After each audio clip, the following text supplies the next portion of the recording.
جب آپ خوش ہوتے تھے تو یہاں سے نور نکلتا تھا، پہلے ہی نکلتا تھا اور زیادہ نکلتا تھا۔ جب آپ ناراض ہوتے تھے، جب آپ غصے میں ہوتے تھے تو اظہار تو فرماتے نہیں تھے، پی جاتے تھے۔ پینے پر جو باڈی کا ریئیکشن ہوتا تھا وہ کیا تھا؟ یہاں ایک رگ تھی جو ایسے ایسے ایسے ایسے پھڑکنے لگتی تھی۔ آپ سب سے کہتا ہوں غصے کو پینا سیکھو، چپ رہنا سیکھو۔ خاص طور پر ان بچیوں سے کہتا ہوں، ہمارا سسرالی معاشرہ بہت ظالم ہے، بہت ظالم ہے، بہت ظالم ہے، چاہے وہ دیندار لوگ ہوں چاہے دنیا دار لوگ ہوں۔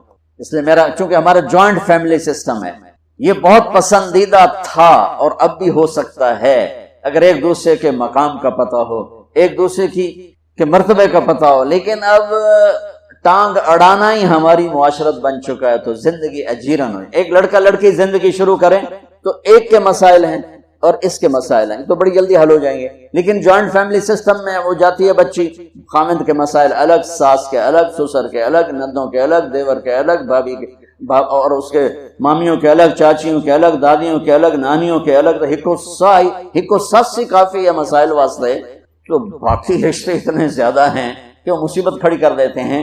اس لیے میرے رب کی شریعت پڑھو۔ اگر میں مالدار ہوں اور میری بیوی کہتی میں نے الگ ٹھہرنا ہے تو میرے ذمے اس کو گھر لے کر دوں، اس الگ زندگی شروع کروں۔ میری بیوی کے ذمے نہیں ہے میرے ماں باپ کی خدمت، میری خدمت کرے گی، میرے ماں باپ کی نہیں۔ اگر مجھے اتنی سخت نہیں تو میں اس کو کرائے پر گھر لے کر دوں اگر وہ چاہے، اگر اتنی نہیں تو پھر ان بچیوں کا واجب حق ہے کہ گھر میں اس کے لیے ایک کمرہ، ایک کچن، ایک ٹوائلٹ اس کا لازمی حق ہے۔ اس کچن میں اس کے سوا اور کوئی نہ ہو، وہ ٹوائلٹ، وہ واش روم اس کے سوا اور کوئی استعمال نہ کرے، وہ کمرہ اس کے سوا اور کوئی استعمال نہ کرے۔ اگر اس کی بھی ہمت نہیں ہے کہ کسی کی بچی کو تھوڑا الگ وہ لا کر دے دیتے، بتا ہے ویکھو وہ تسبیح پڑھے تھے، روزے رکھے، شادی نہ کرے۔ واہ، بڑے خوش ہیں، بڑی خوش ہو رہی ہیں۔ یہ ان کا لازمی حق ہے۔ پھر شادی نہ کرو، پھر روزے رکھو، پھر تسبیحاں پڑھو، نفل پڑھو، تبلیغ چلے جاؤ سال آستے۔ کسی کی بیٹی کو برباد کرنا، ذلیل کرنا، یہ آج کا جوائنٹ فیملی سسٹم بن چکا ہے۔ اور میں قربان جاؤں، میرے نبی نے فرمایا، یہ جو میرے مدینے کے صحابہ ہیں ان کی ایک جگہ آپ نے تعریف کی، یہ جو میرے مدینے کے صحابہ ہیں یہ بڑے اچھے ہیں، ان کے گھر میں جب کسی کی بیٹی کی ڈولی اترتی ہے تو اسے یہ احساس ہی نہیں ہوتا کہ اپنے گھر میں ہوں یا سسرال کے گھر میں، اتنا اس کو پیار دیتے۔ آنے والی کو تو پیار دیا جاتا ہے تاکہ وہ پچھلے رشتوں کو بھلا دے، آنے والی کو عزت دی جاتی ہے تاکہ وہ پچھلی عزت کو بھلا دے، لیکن اگلے ہی دن اس کا ٹیسٹ شروع ہو جاتا ہے، اے بیٹھی کیوں نہیں، یہ کھاندی کی پئی ہے، لہ تیری بیگم نے مینوں سلام ہی نہیں کیتا، میں اودی سس مینوں پانی ہی نہیں پوچھا۔ میرے نبی کی زندگی پڑھو، کیا خوبصورت زندگی ہے، کیا میرے نبی نے 11 شادیاں کیوں کی؟ اللہ کی قسم ہمیں زندگی سکھانے کے لیے۔ سنو حدیث سن لو، ما لی فی النساء من رغبۃ، مجھے عورتوں کی کوئی خواہش نہیں ہے۔